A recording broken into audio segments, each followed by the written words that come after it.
الشيطان الرجيم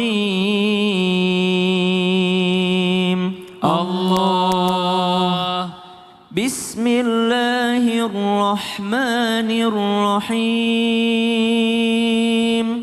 الله وإن كنتم على سفر ولم تجدوا كاتبا فرهان مقبوضة الله فإن أمن بعضكم بعضا فليؤدي الذي ائتمن أمانته وليتق الله ربه الله ولا تكتموا الشهادة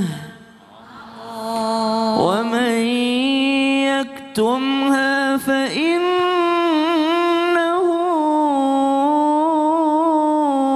آثم قلبه الله والله بما تعملون عليم الله صدق الله العظيم. الله Aku berlindung kepada Allah dari godaan syaitan yang terkutuk dengan menyebut nama Allah yang Maha Pengasih lagi Maha Penyayang. Dan jika kamu dalam perjalanan sedang kamu tidak mendapat seseorang penulis, maka hendaklah ada barang jaminan yang dipegang. Tetapi jika sebagian kamu mempercayai sebagian yang lain, hendaklah yang dipercaya itu menunaikan amanatnya, hutangnya, dan hendaklah dia bertakwa kepada Allah Tuhannya. Dan janganlah kamu menyembunyikan kesaksian, karena barang siapa menyembunyikannya, sungguh hatinya kotor berdosa. Allah Maha mengetahui apa yang kamu kerjakan. Maha benar Allah dengan segala firman-Nya lagi Maha Agung. Allahumma arhamna bil Quran, jazakallah khair. Terima kasih Bang Fadli, tabe guru kami Bunda Tuti, Ustaz Maulana, para jamaah yang dimuliakan Allah Subhanahu wa taala. Ayat tadi masih sambungan daripada ayat terpanjang yang ada di dalam Al-Qur'an, yaitu ayat tentang pencatatan hutang piutang atau persaksian hutang piutang. Karena pembahasan kita selanjutnya adalah bagaimana caranya hidayah bisa datang kepada suami yang suka hutang tapi tanpa sepengetahuan istrinya. Subhanallah, kalau istrinya saja tidak ketahui tentang hutang suaminya, bagaimana dengan orang lain yang hendak harusnya dalam Islam itu hutang piutang ada saksi, hutang piutang itu ada pencatatan, ada kwitansi. Kenapa? Karena ini hubungannya bukan hanya urusan dunia, tapi urusannya sampai kepada akhirat. Subhanallah. Sehingga kalau saya wafat dan saya masih punya hutang, mestinya istri saya tahu. Kenapa? Karena dia tidak boleh menikmati warisan saya sebelum harta warisan saya dipakai dulu bayarkan hutang saya. Dia tidak boleh mengambil warisan tersebut. Anak-anak tak boleh membagi warisan ini sebelum harta warisan ini dipakai dulu membayar hutang daripada ayahnya. Maka sudah salah di awal ketika ada seorang suami yang berhutang tanpa sepengetahuan istrinya. Kemudian yang kedua, subhanallah, bagaimana agar dia mendapatkan hidayah? Sampaikan ayat yang tadi, ayat terpanjang dalam Al-Quran. Kemudian ayat yang tadi kita bacakan, ayat 273, bahwasanya ada dosa ketika sesuatu itu disembunyikan, padahal harusnya ada orang yang mengetahuinya sebagai saksinya. Jangan diumumkan, tapi ada yang mengetahuinya sebagai pelanjut kebaikan. Masya Allah, makasih banyak Ustaz Syam. Sama-sama, Tepuk tangan Bang buat Fadli. Ustaz Syam. Jamaah. Yeay. Kita lanjut lagi sekarang, kita lihat lagi sebuah video tayangan ya, kali ini tentang alhamdulillah suami mau belajar mengaji. Ini dia tayangannya. Ini Masya Allah luar biasa ya. Ini salah Iya. satu junior saya yang kebetulan dia mualaf Bunda. Alhamdulillah. Jadi dia baru belajar mengaji sama Iya. istrinya ngajarin ngaji. Ya, Iya. istrinya juga Masya Allah luar biasa ya. Mau Iya. menuntun juga suaminya yang diajak Iya. mualaf ini gitu. Alhamdulillah. Nah ini kita lanjut lagi ke tema kita pagi hari ini. Iya. Nah kita bicara masalah tentang istri yang lagi hamil. Nah ini pengennya punya pasti anaknya yang soleh-solehah. Betul ya? Benar, Betul ya iya. jamaah ya? Nah ini Masya Allah. Nah pengennya juga kalau bisa sih, kalau bagus katanya yang bacain Al-Quran tuh ayahnya buat dedeknya yang di dalam perut. Tapi kalau suaminya nggak mau baca Quran, gimana caranya Iya. biar hidayahnya itu datang ke suaminya nih Bunda. Baik, Mohon izin amin. penjelasannya Bunda. Tepuk Baik. tangan buat Bunda Tuti. Terima kasih, mohon izin guru kami Ustadz Maulana Ustadz Syam. Bunda yang tercinta, ketika kita sedang hamil, siapa yang sering baca Al-Quran? Angkat tangan waktu hamil baca Quran tidak? Baca, biasanya baca surah apa kalau lagi hamil? Masya Allah, ada yang membaca surah Yusuf, surah Maryam, surah Yasin. Masya Allah, bagus tidak kita baca Quran lagi hamil? Masya Allah, justru itu yang dianjurkan. Selain daripada itu ternyata suami kita belum bisa membaca Al-Quran. Kemudian gimana caranya? Pengennya sih suami dan istri ketika kita sedang hamil itu dua-duanya berdoa, dua-duanya membacakan ayat suci Al-Quran. Tetapi ada permasalahan, satu bisa jadi suami sudah bisa membaca Al-Quran tapi malas baca Quran. Kedua, bisa jadi suami itu tidak ada waktu untuk baca Al-Quran. Kemudian ditambah dengan malas baca Al-Quran. Ketiga, bisa jadi suami memang belum bisa membaca Al-Quran, jadi bingung baca Quran seperti apa. Makanya tidak boleh suudzon dulu, lihat permasalahannya mana poin yang terjadi kepada suami kita. Kalau belum bisa seperti tayangan tadi dibimbing. Sabar ibu, berarti itu ladang amal buat kita. Betul tidak Bunda? Kalau memang kita sudah bisa, suaminya belum bisa baca Al-Quran, gak apa-apa kita yang baca Al-Quran, suami yang mendengarkan. Sebab yang membaca Al-Quran dan yang mendengarkan sama-sama mendapatkan pahala dari Allah Subhanahu wa Ta'ala. Jangan memaksakan bicaranya yang lembut. Kamu sih makanya jangan ada kata-kata makanya. Itu kata-kata yang kadang-kadang suka menjadikan insecure. Kenapa? Karena kadang-kadang udah tahu kita nggak bisa baca Quran, udah diajarin belum bisa-bisa juga, disalah-salahin. Jangan suka menyalahkan pasangan kita. Yang betul adalah ayo sama-sama kita dengarkan. Kalau memang tidak sempat suami, ya kita sebagai istri atau lingkungan kita, didengarkanlah ayat-ayat suci Al-Quran agar nanti bayi pun mendengarkan. Emang bayi bisa mendengarkan? Betul, bisa. Bayi juga ketika diajak berkomunikasi kan kadang-kadang suka ada reaksi Bunda ya. Apalagi kalau sudah usia 7 bulan gitu kan. Kalau kita bicara, disapa, itu suka ada reaksi, suka ada komunikasi yang nyambung. Betul tidak Bunda? Makanya ibu-ibu jangan lupa sabar. Kalau punya pasangan kita yang belum bisa baca Quran. Berharap, ingin, betul, boleh. Tetapi kita berproses. Sabar, terus bimbing. Insya Allah kalau dua-duanya sabar, berdoa, sholat berjamaah, mendengarkan ayat Al-Quran. Suami istri gak bisa baca Quran, ya dikaset lah, didengarkan. Nah, ada juga mungkin suami suaranya jelek. Oh, ngajinya. siapa? Ada. Oh, yang mana? Lagi nyinggung saya. Stop. Tapi makanya Saya kan suara saya jelek. Bunda. ada yang ngaji. Ini kalau ngomong Fadli pasti menyelidiki. Sabar, Orang Bunda, sabar. maaf Bunda, ada yang tersinggung aja. Saya kan lagi ngomong kan ada mungkin Ada suami suami suaranya yang jelek jelek. suaranya. Pas ngaji. Kan itu saya. Istrinya komentar. Aduh, "Pak, ya Allah, kamu saya ngaji jadi- suara jelek banget." saya duduk aja ya, saya nah, duduk besok-besok aja ya, aduh. kapok deh. Ya makasih Benar, banyak Bunda Bunda, Tuti. Tepuk tangan buat Bunda Tuti. Ada Saya yang bikin tuh gitu selalu kapok. berpikir ya. Iya, Udah Masya berkali-kali. Allah. Ternyata memang suara saya jelek.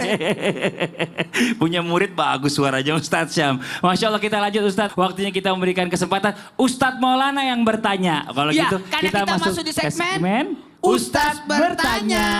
Kami menjawab. Yang mana yang mau ditanya Ustadz Maulana? Boleh. Saya mau nanya. Nah, ini di sini aja deh. PHP. Ada 5 bapak-bapak. 1, 2, 3, 4, 5. Saya tanya ibu ini. Ibu Silakan, boleh Ibu. berdiri Bu. Silakan berdiri. Masya Allah. Perkenalkan dirinya. Bismillahirrahmanirrahim. Assalamualaikum warahmatullahi wabarakatuh. Waalaikumsalam warahmatullahi wabarakatuh. Perkenalkan, nama saya Ibu Abai Sofia dari Majelis Taklim Al-Munawar Ciomas Barubuk, Kecamatan Padarincang, Kabupaten Serang, Provinsi Banten. Oh, lengkap banget. Tepuk tangan dong buat ibu dong. Masya Allah luar biasa. Dia hafal rumahnya. Nggak mungkin nyasar. Tapi kalau saya tanya ibu pertanyaan ini, Apa kenapa tuh? pasti ibu langsung jawab deh. Oh masa? Coba tes. Bu, bagaimana menyikapi kalau ada suami yang tukang marah? Kebetulan suami saya udah nggak ada dan orangnya nggak suka marah. Oh. Karena yang suka marah dia. Seandainya, Iya. seandainya suami ibu ada, bukan ibu sih, kalau ada wanita yang suaminya sumbunya pendek, Suka marah-marah. gimana nyikapinnya? Menyikapinya. Menyikapinya bukan menyakitinya bu. Iya, Menyakitinya bahaya ntar jadi berantem. menyikapinya Heeh. harus si istri itu sabar, Sabar. memberi nasihat sama dia. Oh. Tepuk tangan dulu. Mantap. Saya setuju. Assalamualaikum warahmatullahi wabarakatuh. Waalaikumsalam warahmatullahi wabarakatuh. Saya lihat, coba ibu berdiri dulu. Kenapa lagi? Bajunya digini-giniin. Oh itu kipas kalian. Oh. Kalau panas begini doang dia jadinya enak. Silakan Ustaz Maulana. Baik, kepada semuanya mohon maaf, hidayah itu pantulan. Hidayah itu ulangi, hidayah itu pantulan. Ilham dari Allah, taufik kecocokan. Hidayah pantulan.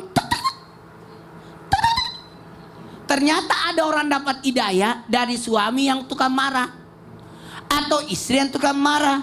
Tapi gimana caranya menyikapi suami yang tukang marah? Maka ada beberapa yang harus kita catat. Buat yang di rumah silakan catat. Menyikapi suami marah itu ujian. Betul tadi kata Bunda, jadi lahan pahala buat ibu-ibu yang suaminya tukang marah. Dan kalau suami marah, ibu diem. Jangan padamkan api dengan api. Padamkan api dengan air. Masuk api lagi. Air. Padamkan api dengan air. Suami marah, ibu diam. Tunggu, suruh duduk dulu. Karena orang marah itu diganti posisinya. Dari berdiri jadi duduk. Mendekati tanah. Karena tanah itu sifatnya sabar. Kalau api sifatnya berdiri. Maka seharusnya kalau ada yang marah suruh duduk. Duduk dulu Pak. Atau pergi tidur. Sholat dulu. Digituin. Supaya tidak berefek daripada marahnya itu. Marah itu wajar. Tapi yang tidak wajar itu reaksi dari marah itu sebenarnya. Itu. Reaksi itu yang tidak baik. Sampai mungkin dari gara-gara marahnya keluar kata-kata kotor. Apalagi ada anak. Jadi sebaiknya ibu yang menekan. Itu kan marah. Kalau nggak enakan suruh tidur. Dan enakan lagi suruh sholat. Suruh mandi kalau perlu. Karena kan marah itu datangnya dari setan. Dan setan diciptakan dari api. Gitu. Ya Bu ya. Udah benar. Tepuk tangan ibu, jawabannya bagus banget. Masya Allah luar Jadi biasa. harus tapi kalau mau didoain ada doanya nih. Ada doanya. Surah Ali Imran ayat 200 paling bagus. Kalau ada yang tukang marah, bacakan surah Ali Imran ayat 200. Buatkan kopi, di kopinya itu dibacain. Ya ayyuhallazina amanu sabiru warabitu wattaqullaha la'allakum tuflihun. Berikan kesabaran, tambahkan kesabaran, kuatkan kesabarannya. Ya, Masya Udah ada kesempatan. Allah. Makasih banyak Ustaz Maulana. Kita lanjut lagi ya. Selanjutnya kita kasih kesempatan kembali jamaah buat bertanya kepada guru-guru kita. Tapi sebelumnya kita kembali dulu ke segmen Tanya Dong Ustaz. Kami semua tanya dong Ustaz. Oke, yang mau bertanya boleh silakan angkat tangannya. Dari sebelah sini dulu Ibu boleh. Iya, Ibu mohon izin boleh maju ke depan. Maaf Bu, punten ke sebelah sini ya. Silakan Ibu perkenalkan dirinya.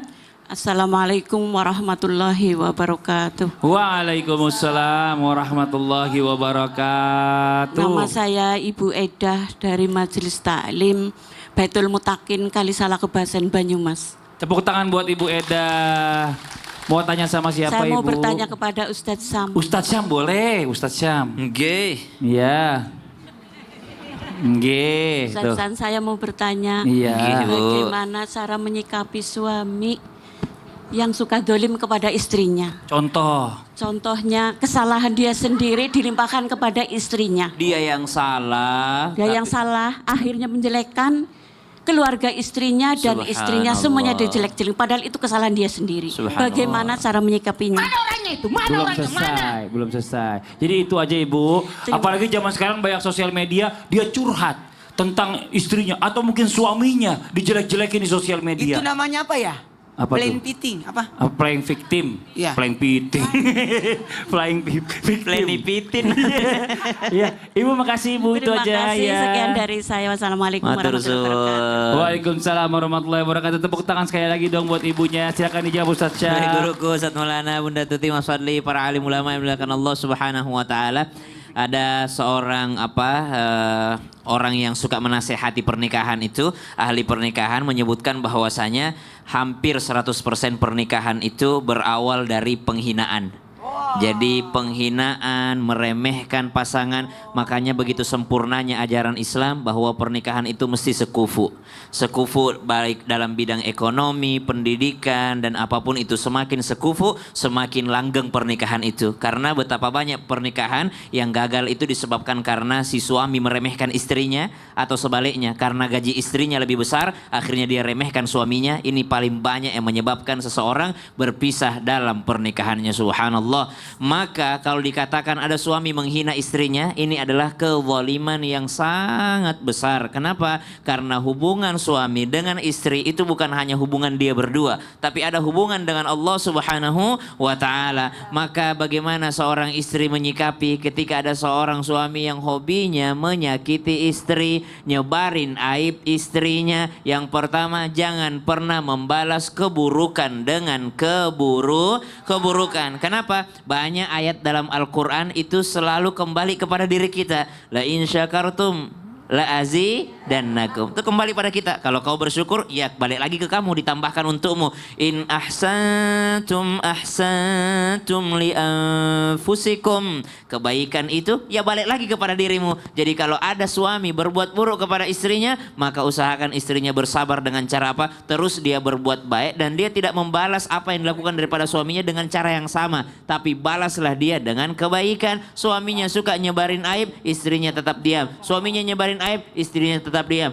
Suaminya nyebarin aib, istrinya tetap diam. Sampai kapan? Sampai kezaliman itu sudah mengancam nyawa. Sampai kezaliman itu sudah mengancam mental. Sampai kezaliman itu sudah membahayakan fisik. Maka sang istri datang ke pengadilan mengajukan cerai misalnya, barulah dia boleh menceritakan semuanya. Untuk apa? Untuk dicarikan solusinya. Jadi selama itu belum ada di ujung perceraian, pokoknya balaslah keburukan dengan kebaikan. Kemudian yang kedua, baca doanya. Boleh sama-sama kita baca. Allahumma asturna Allahumma asturna bisitrikal jamil. bisitrikal jamil. Boleh dibaca ini, ya Allah tutupilah aibku, tutupilah kekuranganku, bisitrikal jamil, dengan penutupmu yang begitu indah. Sehingga apa yang dilihat orang lain kepadaku bukan dari apa yang dibicarakan oleh suamiku. Apa yang dilihat orang lain kepadaku bukan yang diceritakan oleh musuhku. Apa yang dilihat orang lain dariku bukan daripada orang yang menceritakan keburukanku, tapi yang dilihat orang dariku adalah bisitrikal jamil, dari penutupmu yang indah, ya Allah. Kita semua punya aib, kita semua punya dosa. Seandainya dosa ini ada baunya, maka tak ada orang yang mau mendekati orang lain. Tapi kita ditutupi oleh Allah Subhanahu wa taala dosa tersebut, sehingga tak ada yang bisa melihatnya. Kebetulan ada orang yang tersebar aibnya, maka minta sama Allah, ya Allah tutupilah aibku ini, kekuranganku ini dengan penutupmu yang indah, bisitrikal jamil. Allahumma asturni bisitrikal jamil. Atau boleh Allahumma ya sattar, Allahumma ya sattar, wahai Allah yang maha menutupi, tutupi aibku dengan tutupan yang baik, sitrikal jamil, dengan penutup indah, sehingga yang dilihat orang lain adalah hanya keindahan. Jangan balas keburukan dengan keburukan, tapi balas dengan kebaikan, karena kebaikan itu akan kembali pada dirimu. Kemudian yang kedua, perbanyak berdoa agar Allah menutup aib kita dengan penutup yang indah, sehingga yang dilihat orang lain kepada kita adalah yang indah-indah saja dari keindahan yang diberikan oleh Allah Subhanahu wa taala. Masya Allah, terima kasih banyak Sama-sama. Bang Ustaz Fadli. Syam. Jazakallah khair ilmunya. Kita lanjut lagi, yang mau bertanya berikutnya boleh silakan angkat tangannya. Dari sebelah sini Ibu, boleh izin ya. Boleh maju ke depan Ibu. Masya Allah. Sebelah sini. Iya, silakan Ibu. Bismillahirrahmanirrahim. Assalamualaikum warahmatullahi wabarakatuh. Waalaikumsalam warahmatullahi wabarakatuh. Perkenalkan, nama saya Arofia dari Padarincang, Kabupaten Serang, Banten. Tepuk tangan buat Ibu Arafia ya. Mau nanya sama siapa Ibu? Bunda Tuti. Bunda Oh Tuti, baik, boleh siap. Bunda, silakan. Masya Allah. Iya. Silakan Ibu. Assalamualaikum Bunda. Mau Waalaikumsalam. bertanya, Ya. adakah hidayah untuk suami yang perhitungan pelit terhadap istri dan anaknya? Oh iya benar. Terus Bu? Padahal istri sudah maksimal Ngirit-ngirit ya? Ngirit-ngirit. Oh, Tapi suami dicukup-cukupin. masih ngungkit-ngungkit pemberiannya. Koret Mohon suaminya, koret. penjelasan untuk menghadapi suami seorang Iya. istri. Masya Gimana? Allah. Masya Allah. Itu aja Ibu pertanyaannya. Itu aja. Terima Terima kasih. kasih Bunda. Assalamualaikum warahmatullahi wabarakatuh. Waalaikumsalam warahmatullahi Tepuk tangan sekali lagi. wabarakatuh. Masya Allah dijawab Bunda. Masya Allah, baik. Pertanyaannya luar biasa. Ibu ada nggak yang suaminya pelit di sini? Banyak tuh di mana, Ibu? Suaminya gimana? Berehan? Ayo, kalau misalkan ada suami yang pelit, ayo ngaji sini ngaji, dengarkan. Kalau kita sudah berumah tangga, udah pasti kita sebelum kita mengenal sosok suami kita bisa mengenal sebelum kita menjadi pasangannya, betul? Tidak hanya suami yang pelit, ada juga loh istri yang pelit, betul tidak? Orang yang pelit itu adalah orang yang susah memberikan dengan keikhlasan. Merasa itu miliknya, saya yang mencari, kamu aja yang enak, dikasih bulanan, tiba-tiba belum habis waktu, masa kembali awal bulan udah habis. Mah kemana itu uang? Baru juga tanggal segi udah habis. Bapak kerja memberikan uang kepada saya, kewajiban Bapak untuk menafkahi istri dan anak, betul? Tetapi ketika uangnya habis sebelum waktunya, kan tahu apa yang harus kita keluarkan. Untuk beras, untuk token, untuk bayaran, untuk ongkos, untuknya banyak. Tetapi kalau misalkan ibu diungkit-ungkit oleh suami, sakitnya tuh di mana? Senang gak diungkit-ungkit? La ilaha illallah. Emang berapa sih? Kalau misalkan suami memberikan dengan ikhlas, tidak perhitungan, Allah akan berikan rezeki tanpa hitung-hitung. Catat. Tapi kalau suami memberikan kepada istri diungkit, dihitung-hitung, gantian. Bapak yang di rumah, saya yang kerja. Biar tahu pengeluaran di rumah itu seperti apa. Tuh. Apa aja diungkit, apa aja diungkit. La ilaha illallah. Gak boleh gitu ya, kita ngaji. Makanya kalau hatinya keras, itu susah untuk dinasehati, tetap merasa menang. Dosa begitu. Gak boleh kalau mau untuk keperluan rumah tangga, ya memang udah kewajiban. Mestinya Bapak ikhlas dan ridho. Atau istri pun sama, ikhlas dan ridho. Jangan sampai dalam rumah tangga itu cekcok gara-gara uang. Akhirnya timbul kebohongan. Banyak gak di antara kita yang bohong karena uang dalam rumah tangga? Ibu pernah gak bohong? Sering apa pernah? Pernah bohongin suami? Bapak pernah bohongin istri? Saya naikin pertanyaannya. Pernah apa sering bohong? Yang dibohongin masalah apa? Pernah bohong sama anak? Pernah? Masalah apa yang dibohongin? Nah, bagaimana agar kita tidak jadi pembohong? Ingat sifat Kangjeng Rasulullah Sallallahu Alaihi Wasallam. Yang pertama sidik, jujur. Kalau kita jadi orang yang jujur, mujur, walau terkadang di era sekarang orang yang jujur banyak tersingkirkan, betul? Bagaimana agar kita bisa jujur? Biasakan dari awal, komunikasikan. Ma, ini Bapak kerja capek, bisanya cuma mendapatkan segini rezekinya, alhamdulillah bersyukur kepada Allah. Maka rumusnya adalah pandailah bersyukur. Hidup di akhir zaman, ibu-ibu di zaman sekarang udah bisa makan, anak sekolah bisa lancar, ongkos anak sekolah bisa lancar, bersyukur. Betul tidak Bunda? Lah kalau tidak bersyukur dia berapapun dikasih sama suami tetap aja merasa kur. Apalagi suaminya kalau perhitungan atau istrinya perhitungan. Makanya kalau kita dalam rumah tangga itu keterbukaan, jujur. Jangan sampai saling membohongi. Sekali bohong dalam rumah tangga akan terus berikutnya bohong. Betul tidak Bunda? Betul. Kalau sekali pelit, nah bagaimana kita mau mengurus rumah tangga? Nah. Uang seadanya tapi pelit. Nah, kalau ini terlalu royal sama istrinya. Oh, Masya Allah. Sampai dia kalau saya tanya, Ustadz megang duit nggak? Nggak megang. Oh, ini Jadi betul kebalikannya. udah habis. Kemarin saya dikasih sama istri saya cuma segitu udah Oh, habis. Masya Allah. Ini luar biasa, tepuk tangan dong Bu. Alhamdulillah. Makanya rezekinya juga lancar Bunda. Benar. Buat Masya ibu-ibu Allah. yang Tuh. suaminya pelit, lakukan 5 hal. Apa Nah, itu? silakan. Yang pertama, beri pemahaman, Oh, yang kedua. sadar diri. Yang ketiga. Yang ketiga, cari lingkungan yang baik, Yang keempat. bantulah dia, Oh, yang kelima. doakan. Doakan, Masya Allah. Luar biasa. Tuh, terima kasih. Mudah-mudahan gini buat para suami dimanapun berada. Ya, semakin Anda royal, semakin Anda baik kepada pasangan Anda, kepada istri terutama. Insya Allah, Allah kasih rezeki lebih lancar lagi. Amin. Nah, ini buat jamaah di rumah. Kenapa lagi? Pasti istri-istri yang di rumah nonton itu pada nangis kalau suaminya pelit. Oh iya. Nanti kita lanjutin lagi yang di rumah. Jangan kemana-mana, tetap di Islam itu Indah. Jamaah.